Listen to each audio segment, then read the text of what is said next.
Hello everyone, कैसे हो आप सब। आई होप सभी अच्छे होंगे और आप सभी का रिवीजन भी अच्छी तरह चल रहा होगा। तो देखिए, जैसा कि आपको पता है, हम यहाँ पर मैथ क्वेश्चन प्रैक्टिस कर रहे हैं जो हमारे HSSC CET और HSET PRT TCT and PGT के लिए ये वीडियो बहुत ही ज़्यादा यूजफुल है और STET के लिए तो बहुत ज़्यादा यूजफुल है, क्योंकि मैं ये आपके STET जो TCT मैथ मॉक ही आपके सोल्व करवा रही हूँ। ठीक है, इनमें से आप देख लेना कि पेपर में आपके टर्म चेंज हो सकती है या फिर एक आधा क्वेश्चन सेम टू सेम ऐसे आपको पेपर में ज़रूर फंसेगा। ठीक है, अभी 91 से स्टार्ट करते हैं। तो देखो 91 क्वेश्चन में क्या दिया हुआ है। 1,72,850 की राशि 25 लोगों में बराबर बांटे जाए तो प्रत्येक को कितने रुपए मिलेंगे। प्रत्येक को बताना है। 25 लोगों में इतनी राशि बांटी जाती तो एक में कितनी बांटी जाएगी, इसको इससे क्या कर देंगे, डिवाइड कर देंगे। ये तो इजी आप कर लेना, ये आंसर आ जाएगा। ठीक है, अभी देखिए 92। 3 सिक्के उछाले जाते हैं, 3 सिक्कों को एक बार उछाल, कम से कम एक जीत आने की क्या प्रायिकता होगी। तो देखो, अगर मैं 3 सिक्कों को उछाल रही हूँ तो टोटल प्रोबेबिलिटी क्या बनेगी। एक सिक्का उछालने की 2 होती है ना, या तो मेरा हेड आएगा या तो मेरा टेल आएगा। 2 होती है तो 3 की क्या बनेगी, हम क्यूब कर देते हैं। तो अगर 4 सिक्के पूछे तो 4 पावर कर देते, 5 पूछते तो 5 कर देते। ठीक है, तो 2 की पावर क्यूब कितना होगा, 8। अब देखो, कम से कम एक हेड जरूर आना चाहिए। देखो क्या क्या प्रोबेबिलिटी हो सकती है। हेड, एक हेड आ सकता है, 2 टेल आ सकते हैं, एक टेल और एक हेड और एक टेल आ सकता है, 2 टेल एक हेड भी आ सकते हैं, 2 हेड एक टेल आ सकता है। STH एंड HHH ये आ सकते हैं ना। तो देखो 1 2 3 4 5, 1 2 3 4 5 6, और क्या हो सकती है मेरी पॉसिबिलिटी, TTH भी तो हो सकता है ना। अब देखो तो क्या हुआ, 1 2 3 4 5 6 7, टोटल पॉसिबिलिटी कितनी हुई, 7। यानी कम से कम का मतलब क्या है, कम से कम एक हेड तो आना चाहिए, फालतू हो जाए बेशक से वो चलेगा। तो 7 आए और टोटल कितनी है पॉसिबिलिटी, 8। तो कितना आंसर आ गया मेरा, 7/8। बस इजी था। अभी देखो, घन की प्रत्येक भुजा को 3/2 गुना करने पर पृष्ठीय क्षेत्रफल में कितने % की वृद्धि होगी। क्या है, मान लो घन की भुजा क्या है, x है, इसमें मल्टीप्लाई कर दी तो कितनी होगी, 3x/2 हो गई। पृष्ठीय क्षेत्रफल क्या होता है, 6a²। तो ये क्या बना, 6x², और ये क्या बना, 6 3x/2 का होल स्क्वायर। तो करना 6 × 9x²/4, 2 2 जा 4, 2 3 जा 6, तो कितना आया, 27x²/2। तो उसमें डिफरेंस बताना है ना। तो देखना 6x² - 27x²/2 यानी कि कितनी वृद्धि होगी भाई, तो बताना है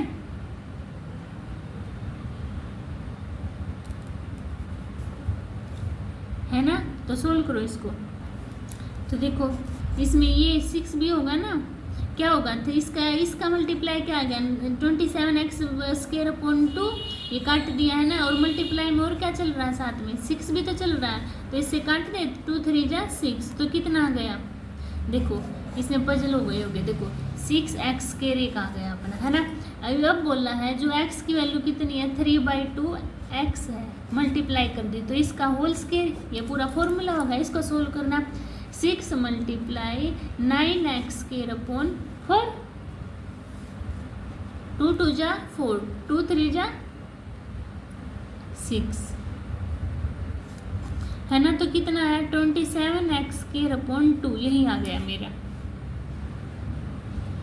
आ गया ना। तब अब इसको सोल्व करो, क्या 27/2x² - 6x², एलसीएम लेना 1, तो कितना आया, 27x² - 12x²/2, 27 में से 12 का कितना बचा, 15x²/2 = 100 की परसेंटेज मुझे निकालनी है ना।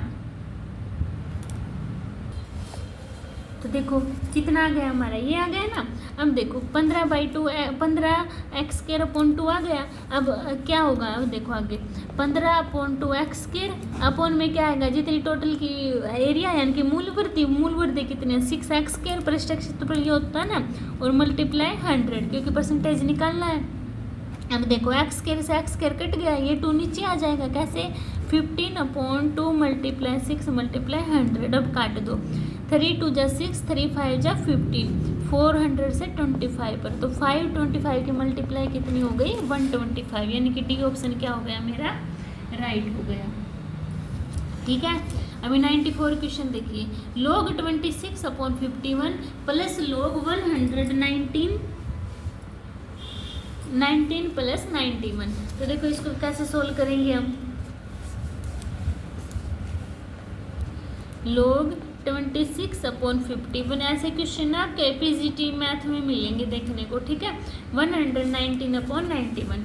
तो इनको क्या है, अगर मेरे पास आपको पता होगा क्या log m/n हो तो उसको log m minus log n लिख सकते हैं डिवाइड में, तो इसको लिख लो। तो देखो log 26 माइनस log 51 प्लस में log 119 माइनस log 19। 26 को देखो, इसको मैं अगर तोड़ के लिखूं तो क्या लिख सकती हूँ मैं इसको, log 13 × 2 और माइनस log 51 को 13 × 17। अब प्लस में log इसको क्या लिख सकती हूँ 17 × 9 माइनस log 13 × 7 लिख लिया मैंने। अब मल्टीप्लाई में हो तो प्लस हो जाता है, तो देखो log 13 प्लस log 2, ये माइनस अंदर मल्टीप्लाई है तो log 3 minus log 17 plus log 17 plus log 9। अब ये माइनस है तो अंदर, तो log 13 माइनस log 7। अब जो कट रहा है उसको क्या कर देती हूँ, काट देती हूँ। देखो ये प्लस का ये माइनस का, ये प्लस का ये माइनस का। अब क्या बचा आपके पास, log 7 और ये देखो 7 आएगा ना, 17 7 जा होते हैं तो ये 7, तो log प्लस माइनस यह भी कट गए, तो क्या बचा आपके पास log 2 माइनस log 3, यही बचा ना। तो देखो क्या आंसर है, log 2 माइनस log 3, यही आपका आंसर आ जाएगा। ठीक है, समझ आया सभी को।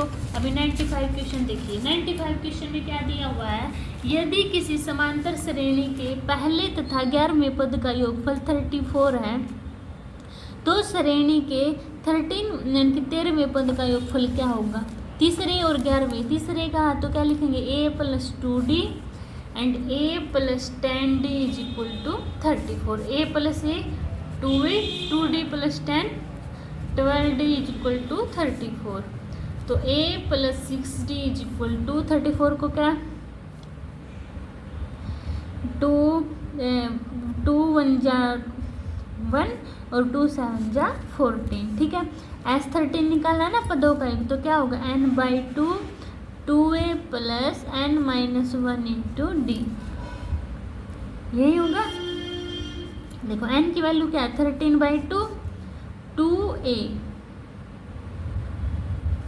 और प्लस में, अब देखो इसको छोड़ दो, ये लेके आओ, देखो 2a, अब 12d लेके आना है, तो यहाँ पे n की वैल्यू क्या है 13, तो क्या लिखूंगी मैं, देखो तो 2a + 12d, n की वैल्यू है ना, n की वैल्यू कितनी है 13, तो 13 में से 1 गया 12d, इतना आ गया है ना। ये ऐसा कैसा क्यों छोटा मैंने, क्योंकि अब इसकी वैल्यू 34 दी हुई है, डायरेक्ट पुट कर दूंगी, छोटा पड़ेगा।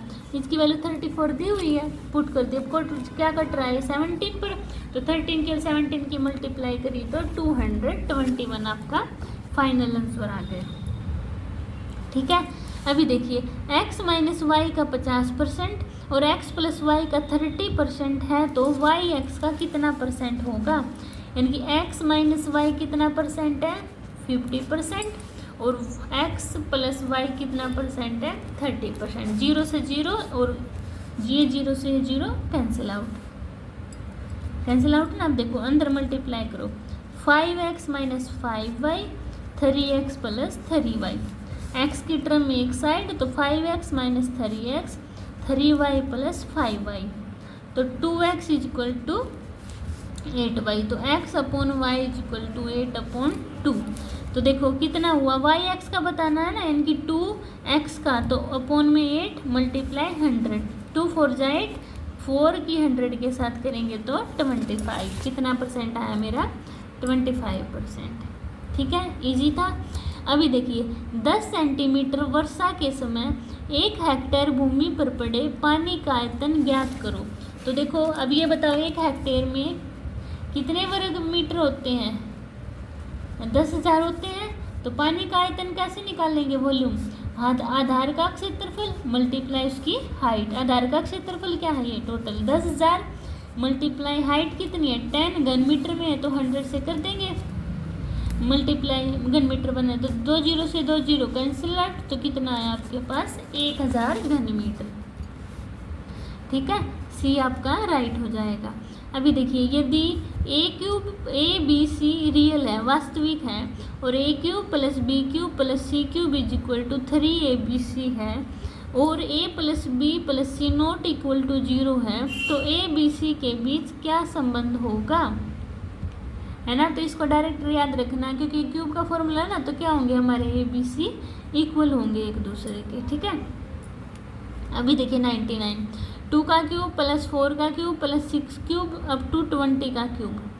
फॉर्मूला देखो क्या दिया हुआ है, 2 का cube + 2 cube + 4 cube up to 20 का क्यूब। इसमें 2 का क्यूब कॉमन निकाल लेती हूँ, तो यहाँ बचा 1 का क्यूब, यहाँ बचा 2 का क्यूब, ऐसे ही 3 का क्यूब, 4 का क्यूब, यानी कि 10 क्यूब तक। ठीक है, तो इसमें 2 क्यूब वाला फॉर्मूला क्या होता है पता है ना सबको, क्या n × n + 1/2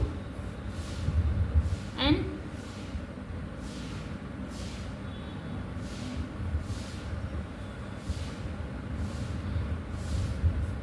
का होल स्क्वायर, है ना। तो देखो 2 का क्यूब, n की वैल्यू क्या है 10, तो 10 मल्टीप्लाई 10 + 1 11/2 का स्क्वायर। तो 2 का क्यूब 8, 2 5 जा 10, 11 5 जा 55 का होल स्क्वायर। इसकी डायरेक्ट मल्टीप्लाई कर देना, तो आपके पास आंसर क्या आ जाएगा 24,200, यानी कि डी ऑप्शन। ठीक है, अभी 99 क्वेश्चन हो गया ना, अभी 100 क्वेश्चन देखते हैं। देखिए 100 क्वेश्चन क्या दिया हुआ है, 5x - 3/x + 5y - 3/y + 5z - 3/z equal to 0 है, तो 1/x + 1/y + 1/z का मान क्या होगा। तो देखो कैसे निकालते हैं, मेरे पास जैसे 5x - 3/x दिया है, इसको मैं 5x/x - 3/x लिख लूँ। ठीक है, सेम एज इट इज उन सभी को 5x/y - 3/y + 5z/z - 3/z equal to 0 ऐसे लिख लिया। अब देखो x से x और ये y है ना, y से y, z से z कैंसिल है, तो 5 5 5 15 और -3/x -3/y -3/z equal to 0। इस सारे को उस साइड लेके चले जाओ, तो 15 इक्वल टू 3 कॉमन निकाल लो, तो प्लस के हो जाएंगे 1/x + 1/y + 1/z। 3 को इस साइड लेके गए तो 5, 1/x + 1/y + 1/z, क्या आ गई आपके पास वैल्यू 5। ठीक है, अभी नेक्स्ट देखिए, दो संख्याओं का योगफल तथा गुणनफल क्रमशः 12 तथा 35 यानी कि 35 है, तो उनके व्युत्क्रमों का योगफल क्या होगा।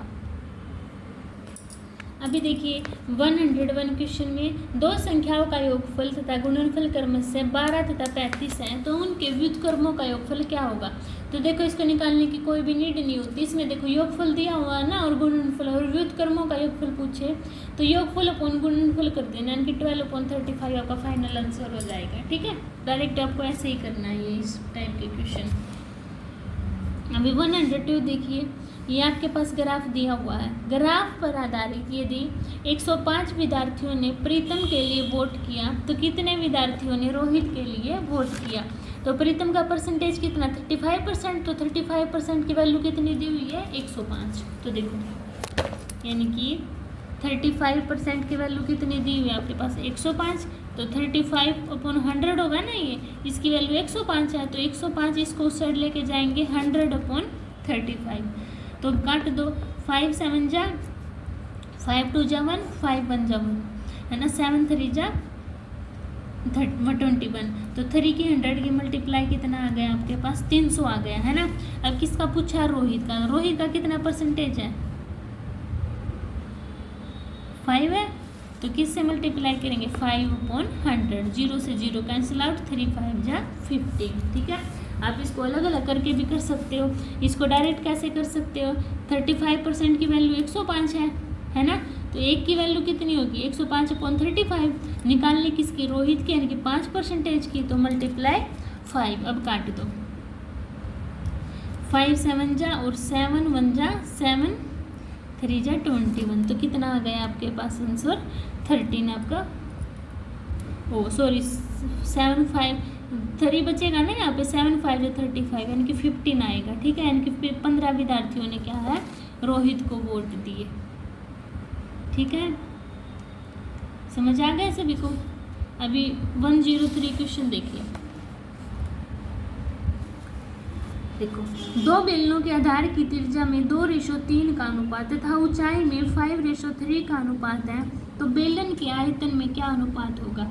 अभी बेलन का आयतन क्या होता है, पाई आर स्क्वायर एच होता है, तो देखो V1/V2 लिख लो, इसको 2 देखो पाई आर का स्क्वायर, ये है ना 2 का स्क्वायर, एच कितनी है 5, पहले वाला लिख लो, ठीक है। और पाई आर का स्क्वायर यानी कि 3 का स्क्वायर, और एच कितनी है 3। अब जो कट रहा है उसको काट दो, 2 2 जा 4, 4 5 जा 20, 3 3 जा 9, 9 3 जा 27, तो कितना आ गया 20:27, ठीक है। अभी 104 क्वेश्चन देखिए, एक क्रिकेट खिलाड़ी की 14 पारियों का औसत रन 30 है, ठीक है, यानी कि 30 है, उसे अपनी अगली पारी में कितने रन बनाने चाहिए कि उसका औसत 32 यानी कि 32 हो जाए। देखो 30 पारियों का औसत, 30 रन का औसत कितना है, 14 पारियों का औसत 30 है, कैसे भी बोल लो, ठीक है। तो कितना हो जाएगा मेरे पास 420 हो जाएगा। अब बोल रहा है उसे अगली पारी में कितने रन बनाने चाहिए, यानी कि कितने रन बनाएगा, यानी कि ऐड हो जाएगा अपोन में, 14 पारी तो ये हो गई, अगली पारी करेंगे तो 15 हो जाएगी, इक्वल कितना हो जाएगा, होना चाहिए मेरा औसत 32। अब आप क्या कर सकते हो, एक्स की वैल्यू पुट करके भी कर सकते हो, और आप डायरेक्ट ऐसे भी कर सकते हो, 420 + x = 32 मल्टीप्लाई 15 करना, मल्टीप्लाई 32 की 15 से, 15 2 जा 30, 15 3 जा 45 और 480, कितना आया 480। तो इसको देखो 420 + x = 480, तो 480 में से 20 का कितना बचा 60, यानी कि कितना आ गया मेरा आंसर 60 रन, ठीक है। अब 105 क्वेश्चन देखिए, 15 आदमी एक कार्य को 5 दिन में करते हैं, 15 आदमी कितने दिन में कर रहे हैं, 5 कार्य को, तो 3 आदमी = 3 × x, 3 को इस साइड लेके जाओ, x बच जाएगा, तो 3 5 जा 15, 5 5 जा 25, कितनी आ गई x की वैल्यू 25, ठीक है। अभी देखिए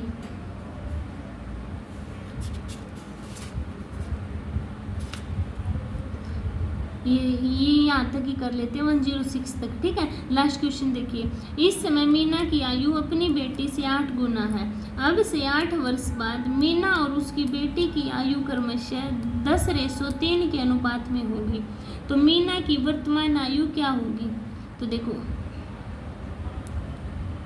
तो देखो एक्स रूप से करने की जरूरत नहीं है, तो देखो क्या करते हैं, यहाँ पे मीना लिखो, यहाँ पे उसकी बेटी, मीना की आयु उसकी बेटी की आयु से 8 गुनी है, अब से 10 वर्ष बाद उनकी आयु 10:3 हो जाएगी, इनका रेशियो सेम है, तो देखो कितना डिफरेंस 2 का, 2 की वैल्यू कितनी हुई 10, 1 की वैल्यू 5 आ गई, तो 8 5 जा 40, ठीक है, 40 आ गया मेरी वैल्यू, यानी कि अब की वैल्यू कितनी आई है मेरी 40 आ गई।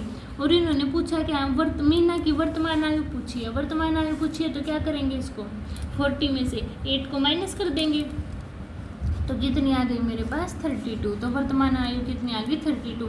अब देखो आपको पजल करने के लिए 40 भी ऑप्शन दिया हुआ है, लेकिन नहीं ना, अब से 8 वर्ष बाद, ये तो मेरी जो 40 आई है 8 वर्ष बाद की आयु आई है ना, और मुझे निकालने क्या है मेरी वर्तमान आयु, तो इसलिए मैंने क्या कर दिया, इसको माइनस कर दिया। ठीक है, समझ आ गया सभी को। अभी देखो चलो कर लेते हैं 110 तक तो। ठीक है, अब देखो a plus B plus C equal to 0 है, तो a square upon B C plus B square upon C and C square upon A B क्या होगा। तो देखो इन सब का एलसीएम ए बी सी ले लेती हूँ। क्या ले लेती हूँ, ए बी सी। अब देखना बी सी है यानी कि ए क्यूब बी क्यूब प्लस सी क्यूब आ जाएगा अपॉन ए बी सी, है ना। अब आपको पता होगा a प्लस बी प्लस सी का क्यूब किसके इक्वल होता है, 3abc के अपॉन ए बी सी से A B C cancel out, क्या बचा है आपके पास 3। अब देखो x माइनस 1 अपॉन x 7 दिया है, तो इसका स्क्वायर क्या होगा, अब इसका स्क्वायर कर दो पूरे का। तो x माइनस 1 अपॉन x का होल स्क्वायर इक्वल टू 7 का स्क्वायर 49। इसका स्क्वायर करना x square plus 1 upon x square minus 2 equal to 49। अब इस 2 को उस साइड लेके जाओ तो x square plus 1 upon x square equal to 51। कितना आ गया आपका 51। अभी देखो 109 question, x plus Y minus z का whole square plus Y minus z y plus Z minus x का whole square plus Z minus x minus y का whole square equal to 0 है, तो x plus Y minus z का मान क्या होगा। सबसे पहले ये ले लेती हूँ x plus Y minus Z. क्या लिया मैंने, x plus Y minus Z equal to 0, तो x plus Y equal to Z के इक्वल लिख सकती हूँ। अब सेकंड लिया y plus Z minus X equal to 0, तो y प्लस जेड की x के इक्वल लिख सकती हूँ, कोई तकलीफ तो नहीं है ना। अब नेक्स्ट है z plus X minus Y equal to 0, तो z plus X equal to Y के इक्वल लिख सकती हूँ। क्या बताना है मुझे, किसका मान, x plus Y minus Z, X plus Y minus Z. X की वैल्यू क्या है, y प्लस जेड, y की वैल्यू क्या है, z प्लस एक्स, और माइनस जेड की माइनस एक्स माइनस वाई।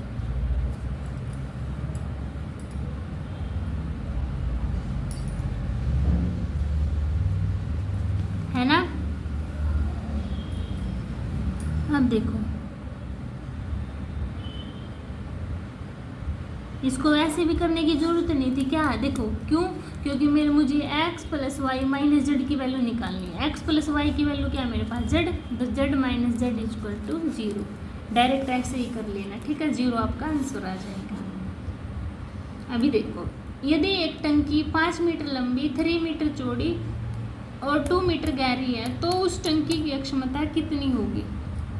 तो क्या होता है टंकी का आयतन, लंबाई गुना चौड़ाई गुना में ऊंचाई, तो लंबाई गुना में चौड़ाई गुना में ऊंचाई, 5 × 15 दूनी 30, यानी कि 30 घन मीटर आ गया। और कितने लीटर में निकालनी है ना, तो कितने से मल्टीप्लाई कर दूंगी, 1000 से, तो कितना आया 30,000 लीटर। ठीक है, क्योंकि मुझे पता है कि 1 घन मीटर मेरा 1000 लीटर के बराबर होता है, इसलिए मैंने मल्टीप्लाई कर दी। ठीक है, तो कहाँ है अपना 30,000 मेरा आंसर आ गया। ठीक है, समझ में आए होंगे ये क्वेश्चन। आगे के क्वेश्चन हम नेक्स्ट वीडियो में करेंगे। ठीक है, तब तक आप इनको रिवाइज करना। अगर किसी क्वेश्चन में डाउट होता है तो कमेंट सेक्शन में बता देना, हम आपके डाउट क्लियर कर दूंगी। बने रहिए मेरे चैनल पर। ठीक है, आप भी वीडियो को लाइक कीजिए, शेयर कीजिए एंड सब्सक्राइब कीजिए। मिलते हैं फिर, बाय बाय।